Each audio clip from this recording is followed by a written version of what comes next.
we've been doing this since 2014. So back then, I mean, not only could I not talk about Bitcoin to the large enterprises, I couldn't talk about it to the investors, to the angels, to a lot of different entities. So what I would do going into some of these meetings is I'd say, we're moving money across borders through the blockchain with tokens of value on the blockchain. Of course, it would be Bitcoin, but this is just kind of the way to get around that, right? And so, fast forward, I think it was in 2020 when things really changed, at least for us, when all of a sudden, Bitcoin became cool. This is a foundational transformation we see happening in the economy. DeFi and blockchain are redefining business, the economy, and our society.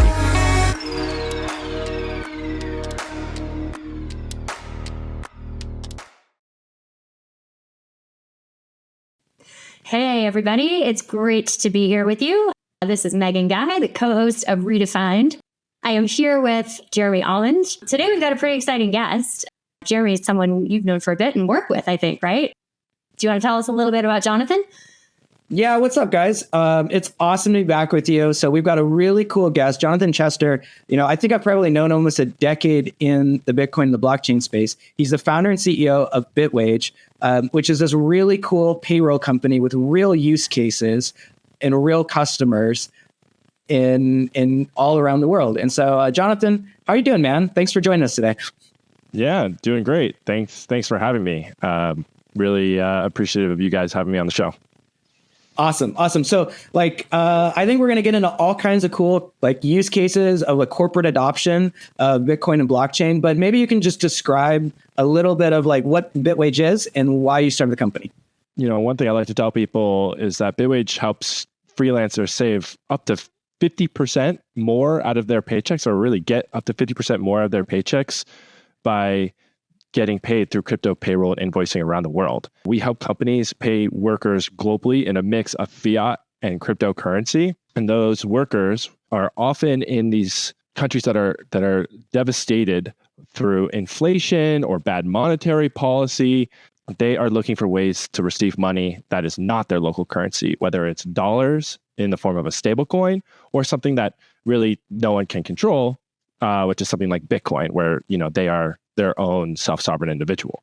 So we have two product suites. One is for companies that pay workers all around the world. Our average company size is paying 10 workers, but we also service companies that have thousands of employees. That whole product is really meant to automate onboarding, payment, invoice reconciliation, accounting reconciliation, while giving the workers essentially their financial freedom. On the other side, the workers themselves can onboard directly. So let's say you work for Facebook or you're connected to a freelance marketplace like Upwork, and those platforms are not onboarding directly to us. You can sign up and we'll give you bank accounts to receive money into in the US, in the EU, in the UK, and you can actually connect it to those platforms or invoice clients off the platform and still get access to receiving all or part of your money in a mix of Bitcoin, stablecoin, and local currencies. Are you finding typically that the folks that these companies are wanting to pay, these freelancers in other parts of the world, be it, engineering teams that are offshore or anything else, is there a lot of education that has to be done about the benefits of taking some portion of your payroll in Bitcoin? Is that something you help with, or is it something where those workers are demanding it, and you're meeting kind of a need that's already there?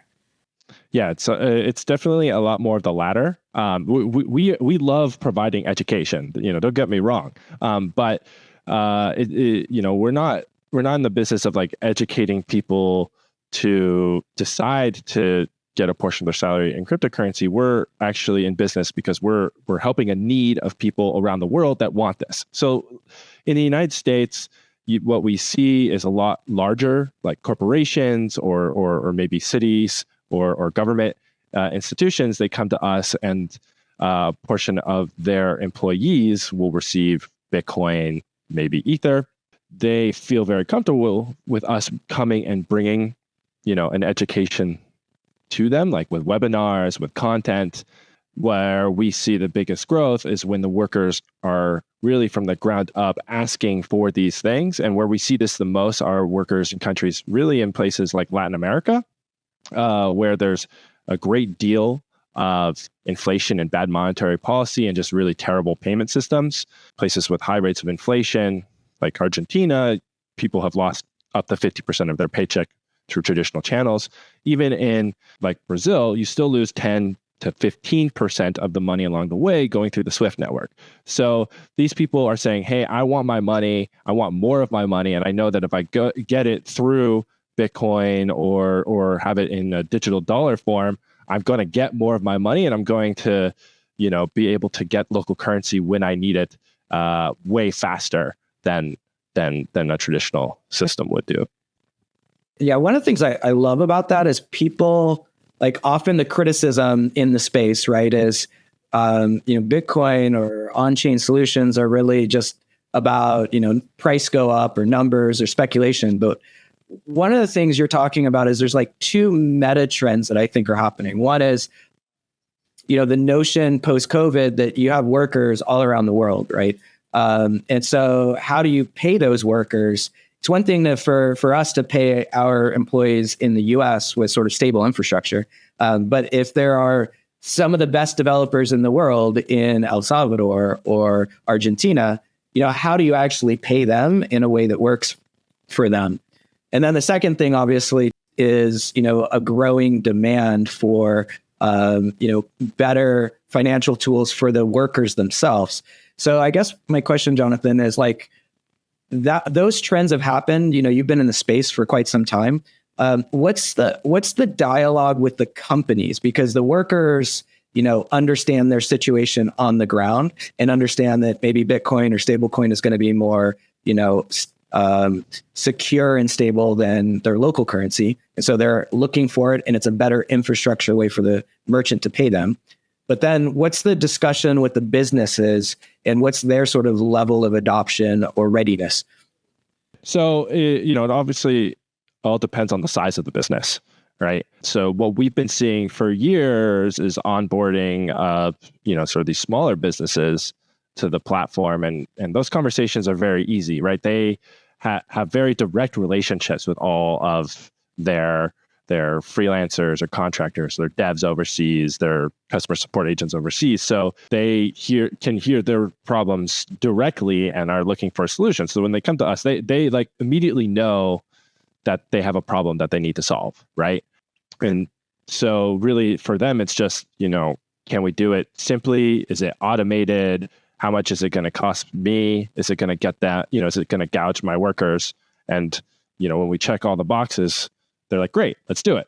And what's been interesting, and, Jeremy, you and I have talked about this before, which is the evolution of maybe these like larger or more corporate institutions and how they have looked at this over the years. We've been doing this since 2014.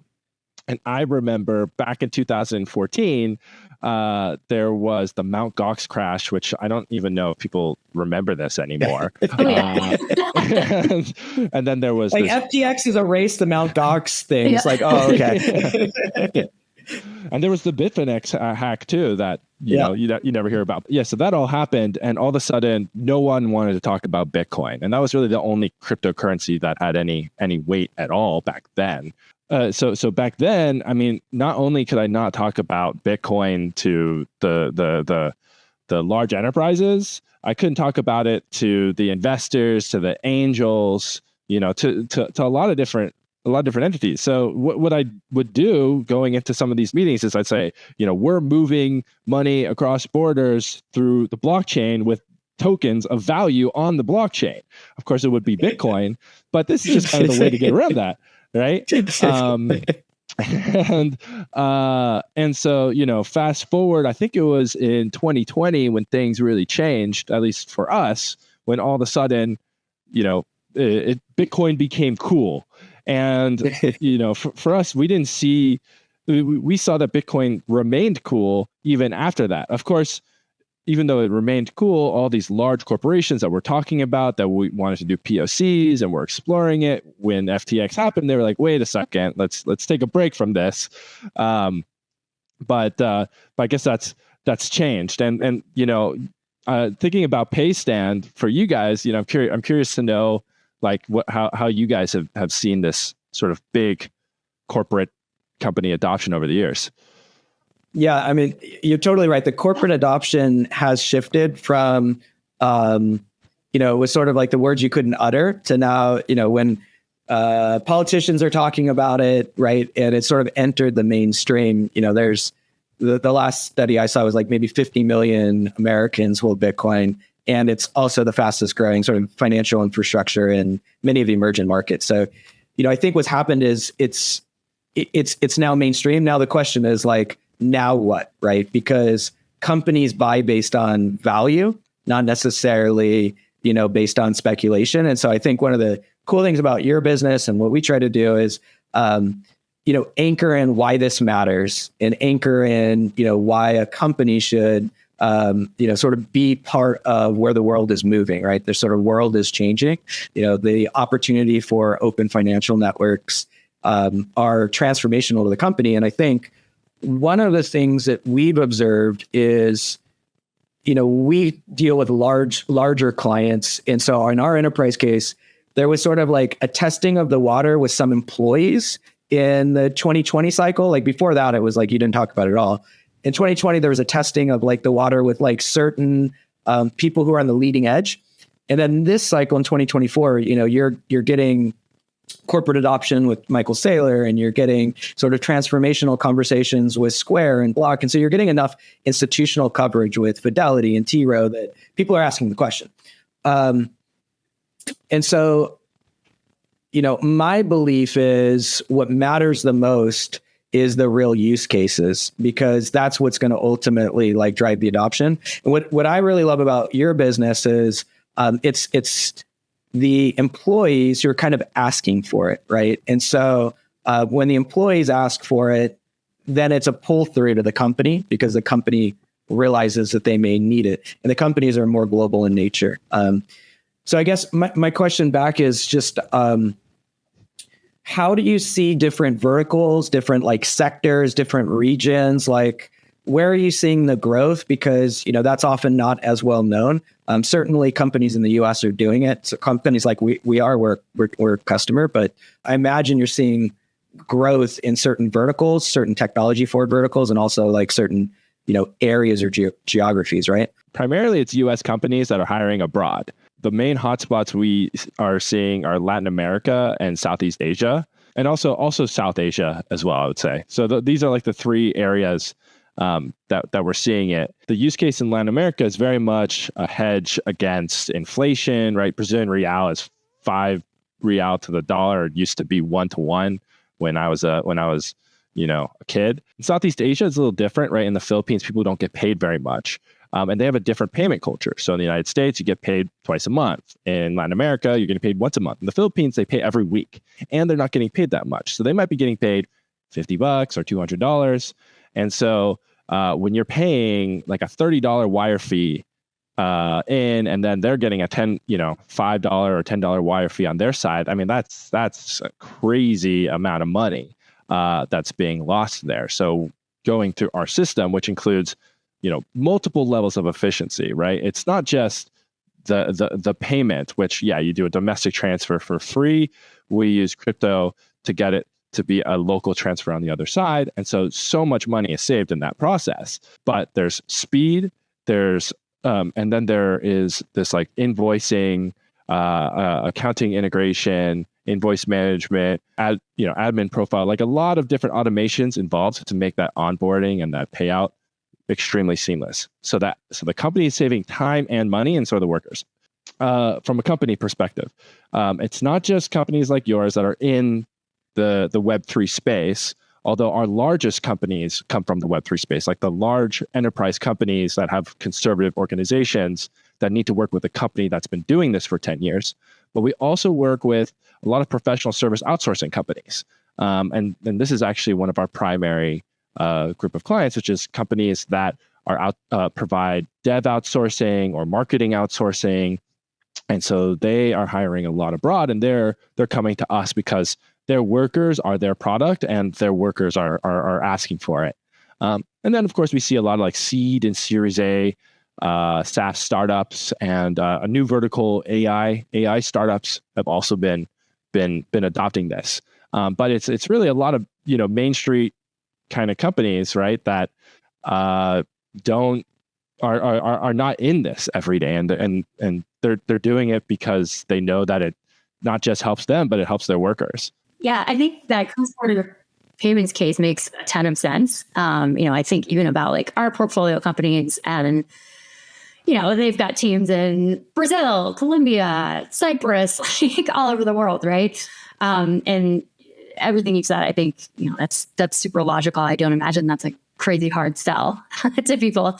But I'm curious, I'd love to hear a little more about, in the US, where you're seeing this option being offered. What's the uptake been like there, and what are those drivers? And are people thinking about it? Do you see the response, I guess, vary as crypto prices move? Or have the trends been, pretty steady one way or another? Like help unpack that a little bit for us. Sure. And I think that there's two things going on in the US, right? So you have this simultaneous interest in receiving a portion of your salary in Bitcoin. It's really Bitcoin here. But you also see kind of this Operation Choke Point 2 cutoff occurring at the same time from the banking side. That's making it harder to do these kinds of services. So we have seen a lot of like larger companies onboarding who want to offer a part of their salary, people's salary in Bitcoin. And what they'll do, I mean, usually it's like they start with bonuses, and then they'll integrate part of the salary later on, and so that, I mean, that it's pretty interesting. They care about things like integrations into their current HR system. So we've had to implement things like a way to connect workers to like the employee IDs that are used throughout all of their different HRIS systems. And so we have a couple some of the larger companies in the space that are that we're working with to continue to build and iterate on that. But again, it's mostly Web3 companies on that side. But what I've found is that the banks, while they're okay with this model, our model where the worker signs up themselves, they've put way more restrictions on this model for us. So it's become a lot harder for us to work with U.S. people who want to receive a portion of their salary in Bitcoin without their employer signing up. And it's I find it a sad thing because this is receiving part of your salary in Bitcoin is one of the only ways that you can get Bitcoin without a bank account, which is also one of the dreams of Bitcoin is banking the unbanked. And we're kind of making the banking regulators are making it harder to do that. Yeah, I think we see, I spent a fair bit of time with the policymakers recently, and you do have a bit of a tension, which is, policymakers are starting to really think about what is it as a strategic advantage for the U.S., right? And so, you have ETFs now where when BlackRock and Fidelity and T. Rowe, and Morgan Stanley are all driving it as almost like a 401k kind of asset, right? Like, hey, put this as a savings asset, put it as a storage asset. And these are the largest sort of financial institutions are pushing that. And so, people now are thinking about it in that way when it's on, CNBC every day. And at the same time, the actual traditional banking infrastructure hasn't necessarily caught up. And so there's considerable tension. What we've noticed is within the policymakers on both those sides. On the other side, what's fascinating to me, which I actually think momentum is on the side of kind of the industry, is, what's happening is if more and more people in the US are using it as a savings vehicle, it's driving the demand back to the employers. So like in our case, we almost think of it as a benefit, because the employees, what they started doing was they went like, it's fascinating to watch their behavior change, like their incentive behavior change.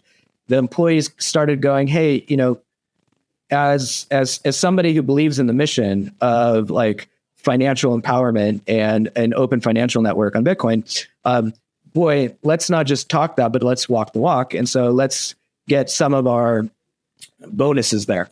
And then what starts happening is you'll actually notice, we've been seeing this over the last couple of years. They start off with like super discretionary bonuses, like small amount, like just whatever is a cherry on top. And then slowly people will start going, well, what if I like do 5% of my payroll? Like just put like the Starbucks, budget over there. And then what happens over time is like the sliding scale we've noticed actually moves more and more. So they like slowly start moving to like a pseudo Bitcoin standard. And I think that's almost like the next step post the ETFs, because the ETFs are sort of like my long-term 401k value. But the employees that are really thinking on the bleeding edge in this market are starting to like put more of their sort of daily operations there. It's like working capital versus, storage. And what we see is that's a journey, but the journey is all like moving. They don't go backwards. Like we almost never see when we actually watch either our employee base or other corporations we partner with, the number, like the ratio just gets higher and higher. And so I think that's putting pressure on, the ecosystem. And that's why the financial institutions are pushing the banks, but you're right. The banks aren't there. I'm surprised the numbers keep going higher and higher, given the volatility that we've seen in Bitcoin in the last several years. Like that hasn't made people nervous at all. They've kind of, I don't know if it's that you've got a crew of, true believers, or is their view that, that's just kind of part of being on this ride and you're going to go with it. But I guess I'm a little surprised that like thinking about my day-to-day working capital, the dollar value of that, which is what I'm going to be mostly spending on if I'm living in the US, because most merchants are not accepting Bitcoin. I don't know. That feels a little risky to me. So do you have more insight into kind of like why? I mean, I could provide some insight that maybe is not 100% in line with what Jeremy's saying, which is I see that over time, like if you look at a very long scale, there's a higher opt-in rate. And like the people who are opting in are generally opting in more over time. But this is not, I don't see it as a consistent straight line, at least in our business. We see it as, it moves a little bit with the volatility in that, when the price is going down, we see people receiving less of their salary in Bitcoin. That being said, the people don't stop. And I think this is a big difference between what you might see in the general markets versus when people are getting paid, is that these people are who are really bullish on it. They might either maintain or reduce generally when the price is going down. That's what we see. But they continue to do it. And that tends to be, positive for them. It's a dollar cost. It's like, the dollar cost averaging strategy, right? And if you had bought at the top of any of sort of the peaks of the last cycles, right, versus if you started to get your 5% of your paycheck in Bitcoin at the top of those, you'd have a lot less stress during the bear markets, and you would actually be better off because you had a dollar cost average strategy that was buying during the bottom, right? And so that's why a lot of people been very loyal customers of us. I mean, we have people who were using us for 5, 8, 9 years, right? And it's for this reason. So going back to what's happening now, generally what we see when there is higher degree of interest and more positive growth within Bitcoin is that more people are asking for this and want to do this and are getting into it. And maybe when they come in after the first 3 paychecks, they'll go from a couple percent to like 10%, 15%, 20%, right? I mean, of course, there are also more like people who are doing 100%, but that's not the general population. It's rare, even in our orange pill, whatever, 400 employees, that it's 100%. But I think it's true that like you generally think about the price like at your original entry point. But I think what makes it different in the payroll, and we learn this like when we're down in places like El Salvador, where the payer and the merchants use it, is you start getting more sophisticated. So it's like what happens is like in our employees' cases, you can set up in a Lightning, like decentralized, like self-custody wallet in like 3 seconds. You can send somebody that in $10 worth, and they're like, I have that. Wow, that's cool. So that's usually like the first entry point. And then what happens is at some point you go, oh, well, if I get a discretionary bonus or some portion of it, cool. And then if you get like 1%, 5% in payroll, what starts happening is you stop becoming psychologically price sensitive anymore, because it becomes like your 401k. Like, I don't know what my 401k entry price is in the S&P. Like, all I know is like I'm building wealth and I'm storing it. And what happens is it creates more financial literacy. So what we've observed, and I've seen this with our staff, with our executives, is they'll start off with just discretionary bonus. Then they'll move to 1%. And then they'll start like going, what the heck is this thing I have? And then they're like, actually, I kind of believe in it. And then they go 5%. And then they kind of push up until like, where they feel like they're comfortable in long-term savings. And they stop thinking about price sensitivity. And so, you get to a point where you go, oh, in a bear market, like I'm just getting things at a discount now. Like I'm buying NVIDIA stock and I'm like at a discount. So yeah, I mean, I think it makes a ton of sense from the standpoint of kind of thinking about savings and like portfolio diversification, right? Like, which even if you're not doing it through an ETF, like that's kind of the model you're describing a little bit, is right. Like thinking about it as a stable store of value, among other things. Where I guess it surprises me a bit more though, and maybe this varies a lot depending on the use case, on the type of work, is, folks that are living paycheck to paycheck. If that paycheck is being set originally with your employer in dollars or, reals or whatever it is, and I know, my rent I'm going to need to come up with for this month, or my car payment, my mortgage, whatever, is going to be in that currency. I'm surprised people aren't a little more sensitive, I guess, to the volatility there. But maybe that's an edge case or not the major use case, like in the US at least. Yeah, you definitely don't see it, or at least I don't see it both in the US or abroad. You don't see what happens is people get sophisticated about what the blend, like their blend is. So, they'll go stablecoin / US dollars in my, sort of monthly working capital, or whatever their kind of level is. And then they're thinking about it, the rest, it's some percentage of, and we learned that that's true. Jonathan, you've probably got more case studies about this, but we saw this in the merchant's case in places of Latin America, where the merchant became super sophisticated, where like the merchant would accept Bitcoin as a form of payment in El Salvador. And they would get like really sophisticated about like, okay, I'm going to, they were living kind of paycheck by paycheck at the pupusa restaurant or whatever. And then they go, oh, I'm going to put 20% away and keep it in Bitcoin. And then the rest, like I might move it to US dollar stablecoin to be able to like pay for more flour for the pupusas or whatever. And but it allowed like a sophisticated version of hedging for their storage, and then like blending across their, sort of day-to-day payments. And I'm surprised, but that's actually very similar to the employee behavior I see, in kind of these leading edge companies that are doing some of these services. So I don't know, Jonathan, are you seeing kind of similar splitting?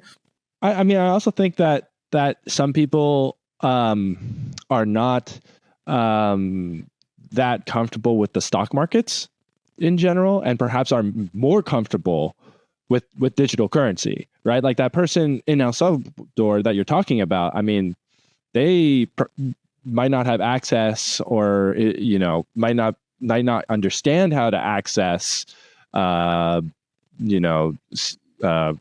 500 stocks, right? But perhaps if they have a son that is in their 20s, they know how to access the Lightning Network. And so it actually becomes the more familiar thing for them and the easier thing for them to save their money in. I mean, I know of freelancers who the reason why they decided to put a portion of their salary in Bitcoin is to kind of like force themselves into creating a savings account.